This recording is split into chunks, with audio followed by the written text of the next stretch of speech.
Hi friends, வாங்க இன்றைக்கி இந்த வெயிலுக்கு வேர்க்கடலை குல்ஃபி எப்படி செய்கிறதுன்ட்டு பார்க்கலாம். நான் வேர்க்கடலை வறுத்து எடுத்துக்கிறேன். நல்லா 1 லிட்டர் பால் நல்லா சுண்டை காய்ச்சி எடுத்துக்கிறேன். இப்போ 2 டேபிள் ஸ்பூன் சர்க்கரை போட்டுக்கிறேன் குட்டி மிக்ஸி ஜாரில். இது கூட பார்த்திங்கன்னா ஒரு 4-5 ஏலக்காவோட விதை மட்டும் நான் எடுத்துருக்கேன். இப்போ இதை நல்லா பவுடர் மாதிரி அடித்து எடுத்துக்கலாம் நம்ம. இப்போ இதே மிக்ஸி ஜாரில் பார்த்திங்கன்னா வேர்க்கடலை தோல் நீக்கிட்டு நான் ஆட் பண்ணிக்கிறேன். கொறுகொறுப்பாக நம்ம அரைச்சி எடுத்துக்கலாம். ரொம்பவே டேஸ்ட்டாக இருக்கும். கண்டிப்பாக ட்ரை பண்ணி பாருங்கள். எல்லார் வீட்லேயும் பார்த்திங்கன்னா வேர்க்கடலை இருக்கும். அதனால தான் நான் வேர்க்கடலை வச்சு குல்ஃபி செஞ்சுருக்கேன். உங்கள்கிட்ட நட்ஸ் இருந்துச்சுன்னா முந்திரி பாதாம் அந்த மாதிரி நீங்கள் ஆட் பண்ணிக்கலாம். வேர்க்கடலைக்கு பதிலாக காமனாக எல்லார் வீட்லேயும் பார்த்திங்கன்னா வேர்க்கடலை இருக்கும் அப்படின்னு சொல்லிட்டு நான் வேர்க்கடலை செஞ்சுருக்கேன்.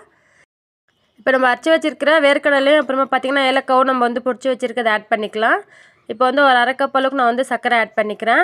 இதோட ஃபுல் வீடியோ லிங்க் பார்த்திங்கன்னா கீழே இருக்குது. கண்டிப்பாக செக் பண்ணி பாருங்கள். ரொம்ப யூஸ்ஃபுல்லாக இருக்கும். இந்த வெயில் காலத்துக்கு இந்த மாதிரி ஒரு வாட்டி ட்ரை பண்ணி பாருங்கள். ரொம்ப ஹெல்த்தியாக இருக்கும். ரொம்ப என்ஜாய் பண்ணி சாப்பிடுவாங்க பசங்க கூட. நான் டம்ளர்லேயே பாருங்கள் செஞ்சு காட்டியிருக்கேன் இந்த மாதிரின்னு சொல்லிட்டு. குல்ஃபி மோட் இல்லாதவங்க நீங்கள் டம்ளரில் நீங்கள் இந்த மாதிரி செஞ்சுக்கலாம். ஐஸ் ஸ்டிக் இல்லாதவங்களுக்கு கூட நான் ஸ்பூன் வச்சு எப்படி செய்யுதுன்ட்டு காட்டியிருக்கேன். இந்த வீடியோ உங்களுக்கு யூஸ்ஃபுல்லாக இருக்குன்னா ப்ளீஸ் லைக் பண்ணிவிட்டு பாருங்கள். வீடியோ பிடிச்சிருந்துச்சின்னா ப்ளீஸ் சப்ஸ்கிரைப் பண்ணிக்கோங்க. இன்னும் கொஞ்சம் கூட மோட்டிவேஷனாக இருக்கும் எனக்கு.